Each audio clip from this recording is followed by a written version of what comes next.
Alright, Shalom. First and foremost, when I start this lesson off by giving all the praise, honor, and glory to Yahweh, Ba'ashem, Yahushai, Ba'ashem, Rakakwadash.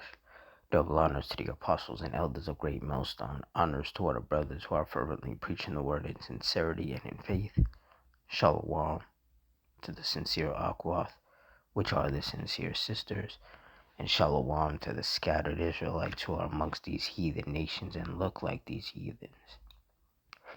Now, this lesson is going to be based on this Philadelphia fire, this South Philadelphia fire that resulted in a woman dead and a child among two others hurt.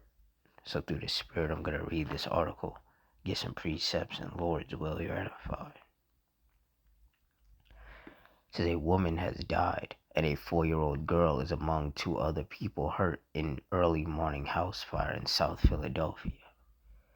The young girl is said to be in critical condition. This morning was a tragedy in South Philadelphia, said Daniel McCarty, executive chief for the Philadelphia Fire Department. The fire broke out around 4:45 a.m. Friday in the 2600 block of South Mildred Street.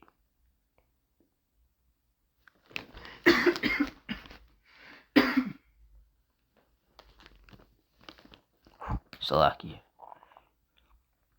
said it looks like heavy bulk of fire started on the first floor. You'll see the whole front is burnt out. Inside, a lot of fire there this morning, McCarty said. Officials were seen focusing on an e-bike, which they brought out from the house. One neighbor said he rushed outside after hearing screams. Said we have a skylight, and I could hear somebody screaming extremely loud that I've never heard. It was like bloody violence, Chris Adams recalled. It was crazy. Officials say they were able to contain the fire within 15 minutes of arriving on the scene. 3 people, 2 women and a child, were rescued from the home. 2 of the victims were rescued from the kitchen. Said it looks like they potentially awoke to smoke and fire, McCarty said. But preliminary, where they were found by our responders, it looks like they were trying to make it out. One of the victims has since died, according to police. Viewer video obtained by Action News shows first responders rushing the child on a stretcher to a nearby ambulance before being taken to the hospital. Family members tell Action News that 2 of the victims were a 49-year-old mother and her 4-year-old daughter. There have been no word on who the 3rd victim is. Neighbors say the family only recently moved in. Said, I'm heartbroken. Anytime someone loses a life, it's significantly tragic, said George Pond of South Philadelphia. Officials say there were no working smoke alarms in the home at the time. However, Action News spoke with the owner of the home, who disputes that, saying there were working smoke alarms. Said it's very important we all have working smoke alarms in our house, McCarty said, especially here in Philadelphia, understanding how the dwellings are set up here. It is unclear how many homes may have been damaged by the fire. The cause of the fire is unknown. So the Lord's spirit of vengeance, his fiery spirit of vengeance, was used to execute this judgment. Ecclesiasticus 39:28. There be spirits that are created for vengeance, which in their fury lay on sore strokes. In the time of destruction they pour out their force, and appease the wrath of him that made them. And when you look up the definition of appease, it means to satisfy. So these spirits that are created for vengeance are out here satisfying the wrath of the Lord who made them by executing his judgments.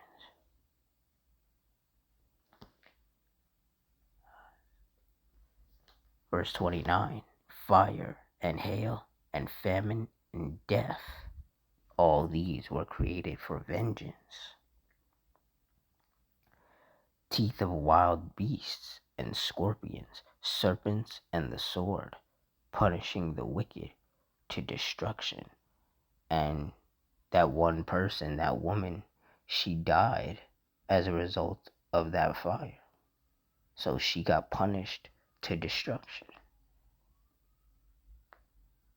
And that 4-year-old girl is in critical condition. And, only time will tell whether or not the Lord decides to take her spirit too.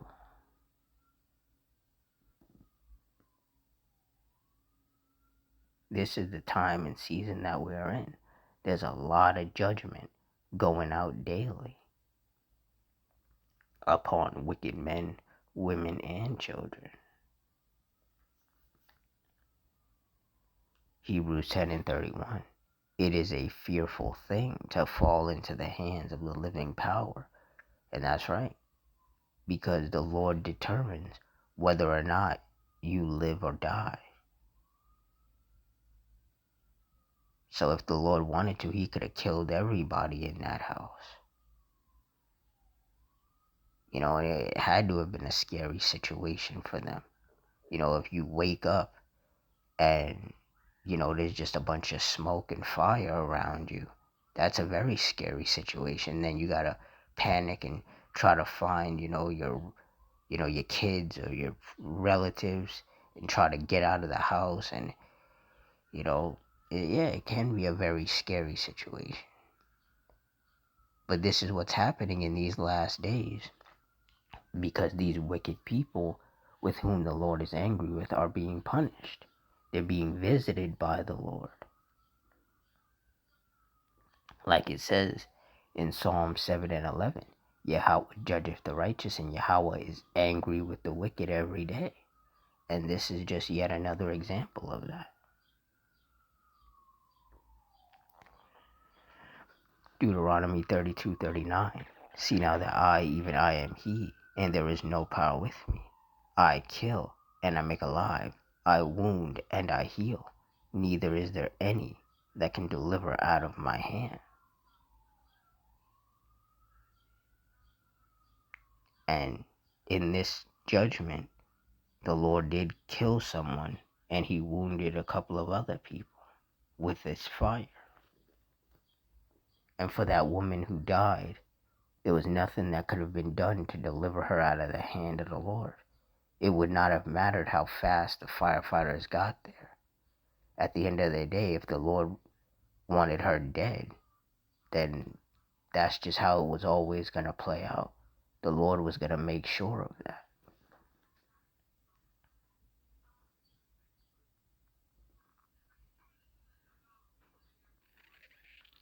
What a lot of people don't understand is that the Heavenly Father and His only begotten Son, Yahushua, are not who people have been told that they are. They're not Edomites, and they're not just, these soft, people who just, don't care about whatever wickedness you're doing. The Lord does care about what you're doing. That's why I said, like when I quoted Psalm 7:11, it says Yahweh judgeth the righteous, and Yahweh is angry with the wicked every day. If the Lord didn't care about you being wicked, then why would he be angry? That's what a lot of people aren't understanding, and that's how you know that a lot of people not only don't read the scriptures for themselves, but the Lord has not blessed them with the wisdom, knowledge, and understanding of these scriptures. 1 Samuel 2:6, the Lord Yahweh killeth and maketh alive. He bringeth down to the grave and bringeth up. And that's right, because these spirits that are created for vengeance execute judgment based on what the Heavenly Father wants. So if the Heavenly Father wants somebody to die, then that's how far that judgment is going to go. If the Heavenly Father just wants a bunch of people to get wounded to varying degrees and severities, then that's how far it will go. It's all based on what the Heavenly Father wants. In this particular case, he wanted that woman dead. So she's the one who didn't survive the fire.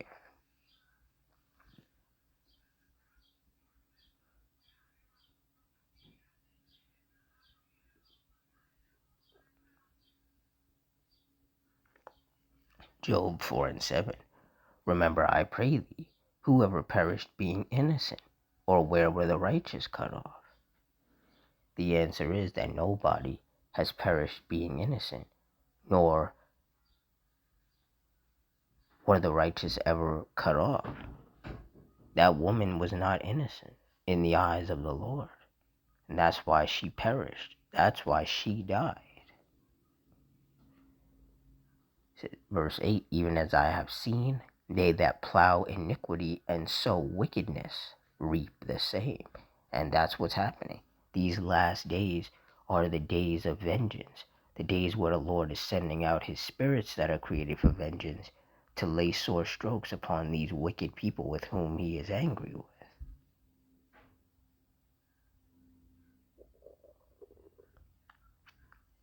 Ecclesiastes 3:1, to everything there is a season, and a time to every purpose under the heaven. Verse 2, a time to be born, and a time to die, a time to plant, and a time to pluck up that which is planted. And for that woman, it was her time to die.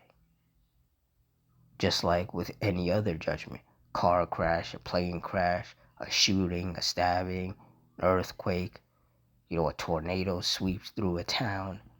Whoever dies in any of those scenarios, it was their time to die, according to the will of the Heavenly Father Yahweh. And there is nobody that can escape the judgment of the Lord.